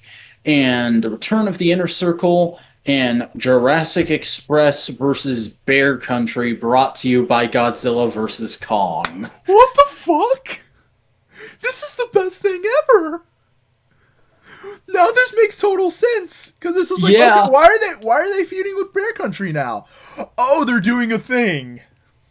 And we also got a very silly promo backstage where Jungle Boy and Luchasaurus were like, "Yeah, you big dumb apes, we're gonna beat you up. We're the Godzilla guys. We got a dinosaur on our team." And Marco's like, I have a Kong tattoo. It reminds me to smash that ass. Rest in peace, Harambe. Rest in peace, Harambe. Yeah, no. I just love the fact that it's just like, oh yeah, no, big match. Also, it's being sponsored by Godzilla versus Kong. The fuck? Did I just? Yeah, we got a themed graphic and everything. Look at it. It looks like the Kong, like the GVK poster, and it's just like, yeah, cool, I guess. Okay, it's like, what's that meme of like the drawing of the guy and he's like ... All right, I guess. But it's more happy than this. I'm excited for the match. I'm gonna think it's a good match. I think it's gonna be a good match. But it's just like, oh yeah, by the way, Godzilla and Kong. That's like having chocolate on my potato chip. It's good, but I just didn't expect that. Mm-hmm. But the final match, the final bit of the show that we need to talk about. Grab your tokens. Are you ready? Player one, start. It's ARCADE ANARCHY. The best man Miro with Superbad Kip Sabian, along with Penelope Ford on the outside, versus Chuck Taylor and freshly squeezed Orange Cassidy. And let's be honest, I have the best way to describe this match. This was not a cinematic match, but this was hella theatrical. Are you there? Yeah, sorry, I had a message. This was a theatrical match. It was a theatrical match. It was not a cinematic match. That's what I'm saying. It's like it took some of the elements that we have been building up with cinematic matches and just went like, all right, let's cut some of the pretension and just kind of do it live. What if you did the backlot brawl, or not the backlot brawl? What do they call it? The parking lot fight. Yeah, but less edited, more goofy and live. And I think this is a good direction to take some cinematic matches. Yeah, it was good. It was fun. I enjoyed it. I loved all the arcade cabinets. It was just like, oh, hey, Killer Instinct, Mortal Kombat, like all the fighting games were facing the ring, which was great. The freaking prize wall was so wonderful. There's a part of me, because they had the Jazzwares toy belts up there. There's a part of me that wonders, what if they wanted to have like all the figures and stuff up there, and they just went to Walmart on the day, and that was the only thing there. Yeah, but it also had a bunch of weapons and everything, and also a stuffed animal. And it's like, oh, that's supposed to be like another toy. We'll get into that in a second. The whack-a-mole was very quickly built, and it's hilarious. There was an arcade cabinet like that. I like how they did that switcheroo. Oh no, you recognize what that is, right? That's one of those arcade cabinets that Walmart's been selling of like multi. Oh, that was a 1-up? Yeah, that was a 1-up. It was a Mortal Kombat styled 1-up. They just took out the screen and put in a piece of poster board that said tokens and Times New Roman. Oh my god. I thought that was just I thought they just like spray painted some stencil graphics onto a foam board thing. That's great. No, it was just also beautiful particle board air hockey table. Mm-hmm. Oh. Should we talk about the things? Which things are we talking about? The papples. The papples. Oh, the persons. Well, first off, let's just go. The match was fun. I enjoyed it. It was a fun, stylized hardcore match. There was a great spot with the stuffed animal I mentioned earlier is actually a bag holding a certain forbidden object. Legos. I love how even JR like didn't try to scoff at it. He sold it as like, oh god, no, fuck Legos. Because JR knows, because they've done Lego spots in WWE, Legos are actually more painful to get dropped onto than thumbtacks. Yeah. It reminds me of when people reacted to the dice spot that Brandon Cutler did in a hardcore match. Uh-huh. Because like that's the clip that gets shared in D&D circles because he like drops the bag and they go like, "Oh god, fuck that." Mm-hmm. Also, Miro just being a fucking badass, just throwing everybody everywhere. Yeah, the bit where... Did he throw orange through the prize wall and it, like, crumpled around him? Yeah. It's so great. Also, Miro just looked fucking felt this match. Yeah, he was like, this is my moment, and I'm taking it. Yeah, but it was big fun. Chuck Taylor jumped off an arcade cabinet. Well, that looked good. Yeah.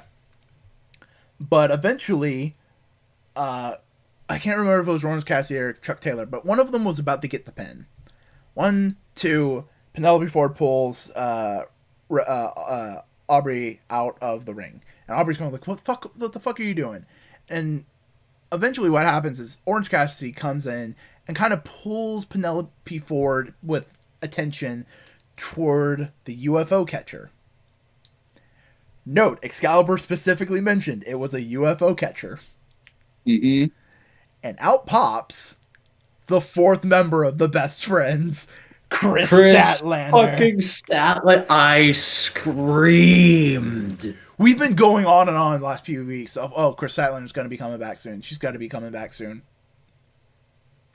Because here's the thing. I knew she was coming back soon. I wasn't expecting her to come back in this match. And it fits, though. It's perfect.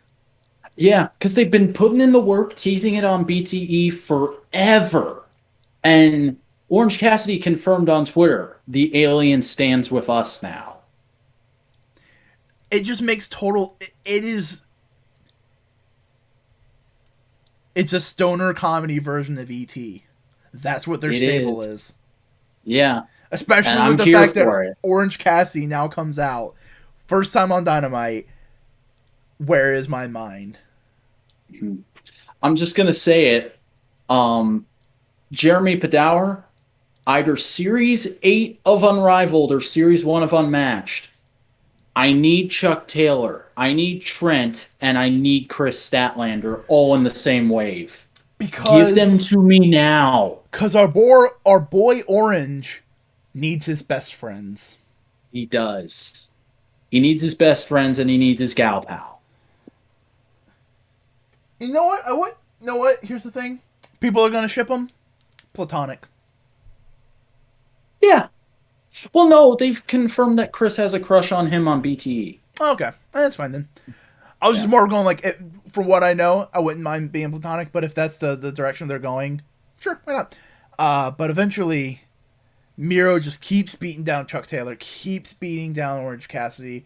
They're on their hands and knees. They're crawling up a ramp that's at the side of Daly's place. And then we see it. That beautiful... The thing I was expecting to happen during this match, and then because they did Chris Statlander, I stopped expecting it, so I screamed again! The beautiful white van, Trent's mom, and who comes out? Trent. Yeah. Comes in like a fucking hail gunfire, beats on everybody's ass, and the best friends win. And they hug in the middle of the ring.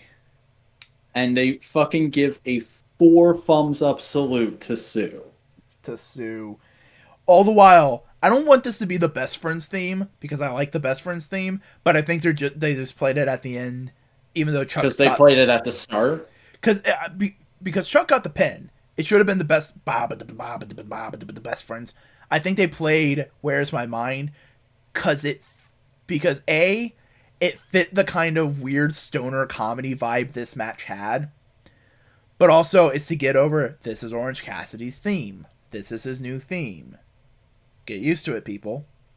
Mm-hmm.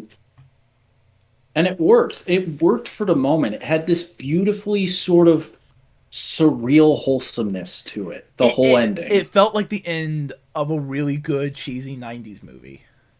Mm-hmm. Especially with the finishing spot just being a simple power slam through the stage. Yeah. But this, I wouldn't say this is one of the best gimmick matches they've had. I still think Mimosa Mayhem is one of the best. I mean, nothing will ever top the Stadium Stampede unless they do another one. Parking Lot Brawl was still up there. Barbed Wire Death Match. Fuck yeah. This is good. What? Yeah, this is great. This was solid. I love this. You know what? To continue the stoner comparisons, this was a fantastic pizza. Oh, yeah. Both also good friends, and it sets up really cool things that the Best Friends as not just a tag team, as a stable now. They're a stable. Mm-hmm. And that's again why I say I want Wrestling Supergirl and Team Taz, because I want to see this version of Best Friends go up against Team Taz with Layla Hirsch. Ooh. That's my fantasy booking for the next few. They're not going to do that because they're nowhere near doing that with Team Taz, but God, do I want that. Yeah, though. Also, I enjoy how Best Friends is the first second intergender stable. Mm-hmm. Third. Nightmare Collective. We always forget Nightmare Collective. I mean, it's one of the few things from AEW that I don't think anyone wants to bring up anymore. What, you don't like Luther? I liked Nightmare Collective fine at the time. I did not hate it as much as many other people No, did. dude, we're on the same page. But that was AEW. It was. Any final thoughts on this episode of the Dynamite? So I talked about being pretty stressed out and tired the first two days of this week. I was that way as well on Wednesday. I Mm. had actually quite a bit of stuff to get done on Wednesday when I got home, and I'll admit it got to be like 10:30, and I was like, I haven't started Dynamite yet. I don't know if I want to start Dynamite. But if I don't watch it now, how am I going to watch it in time for the podcast tomorrow? Guess I gotta fucking sit down and watch Dynamite and then just go right to bed. God, am I happy I did that. It was a solid show. It didn't blow anything away. But Arcade Anarchy, it's gonna be going. That's gonna be a highlight reel for these wrestlers for a bit. Mm-hmm. Uh, I mean, if anything, Miro running at a minivan going, hi, mom, that's going to be something in his monster video package. oh, it's gonna be great. He looked great in this. Kip Sabian had some good spots too. But Hmm. this definitely feels like, nope, this is the end. This is it. Yep. Because Now Miro and Kip are going to implode, and I don't know, maybe Trent and Chuck will make another run at the tag titles while Chris and Orange make googly eyes at each other. I definitely can see some interesting things going on. Honestly, I think the best friends Orange Cassidy need to become supporting characters to Chris Statlander and kind of Ooh, take a step yes. back. They're Like, like her cheerleading squad. yeah, but don't do like they're so popular. Still do things with them. Have Orange Cassidy do a spot every once in a while, but they've been major players in Dynamite for like Dude, how many months now? Let them take a dude. break. Let them step back a little bit and have Chris Statlander, who just came back, have all these people who are over support her, get her more over, and go into the wins and like go on a tear in the women's division. Here's something I'd like to see. Because Double or Nothing's not far off. And there's probably going to be some kind of big number one contenders battle royal. Like they Do do. it for the women, do it for the TNT title. And Orange is in there. And he gets tossed out. And in the same motion he's tossed out, Chris rolls out from under the ring, stands up and grabs him fireman style, and just tosses him back in. No, bridal style. Yes, and like, well, and he's just lying there and just thumbs up, and she gently rolls him back under the bottom rope. Goddamn. Weirdest fucking power couple. that's that's a thing in a year if it continues in the semi-romantic vibe that for Oh those my two. God, Chris Statlander as women's champion and Orange Cassidy as TNT champion with the best friends as tag champions. That'd be. Oh, imagine that happens. They get all the gold and they're going like, "Yeah, we're fucking awesome." And then the Pinnacle comes knocking.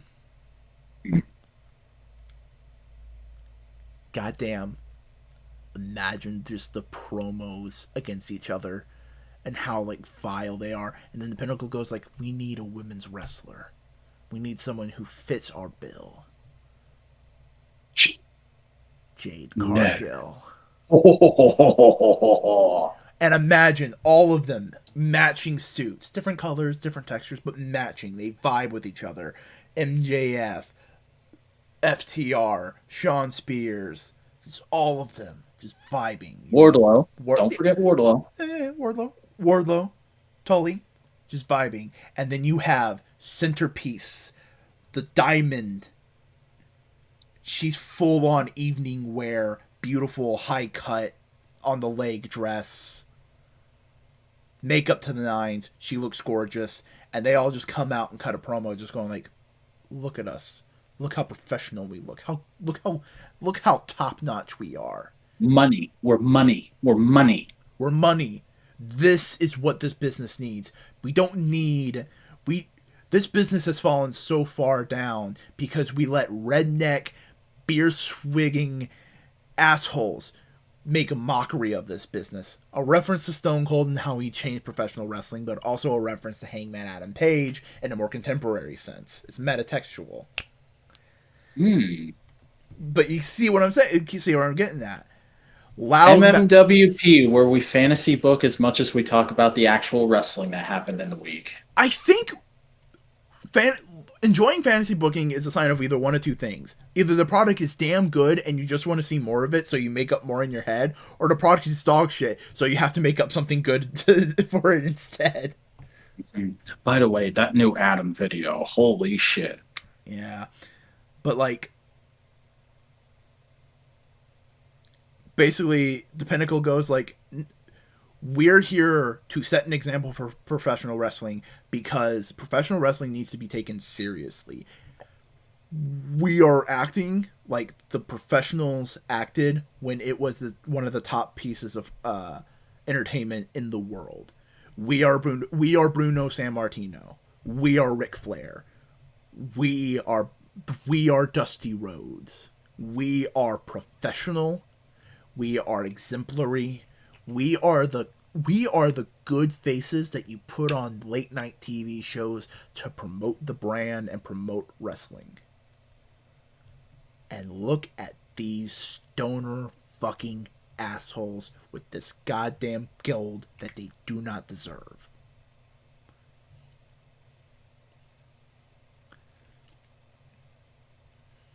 I'm down. Down. But that seems to be all the wrestling talk we have for the week. We've exhausted it. Now it's just on to next Saturday where we talk about goddamn Marvel.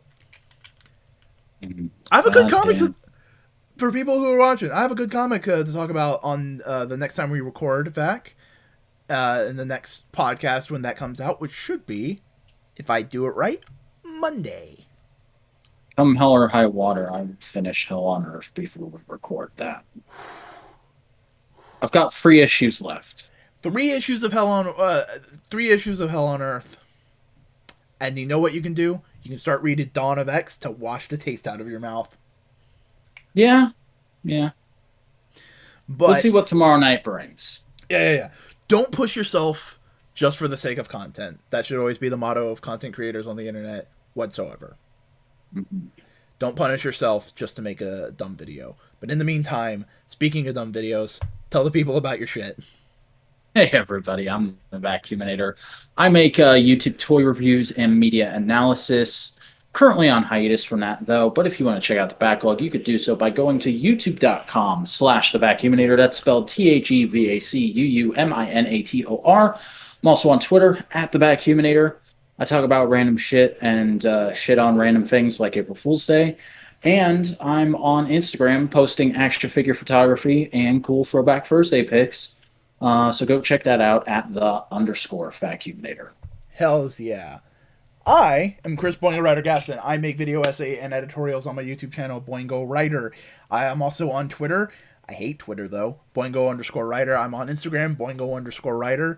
And you can always join my Discord server. A link to that's in the description. We talk about toys. We talk about shitposts. We have a whole aesthetic thing, which is basically like wallpaper the Discord channel. But overall, this was MMWP, a production of Modular Media. I was about to continue and say wrestling podcast. Of course, MMWP is a production of MMWP. It's wrestling podcast all the way down. It's only logical. There's logic in what he says. Where am I going with this? I don't fucking know. Wrestling podcast. Tune in next week. We'll be live, hopefully, unless the world ends. Wow, you had to jinx it.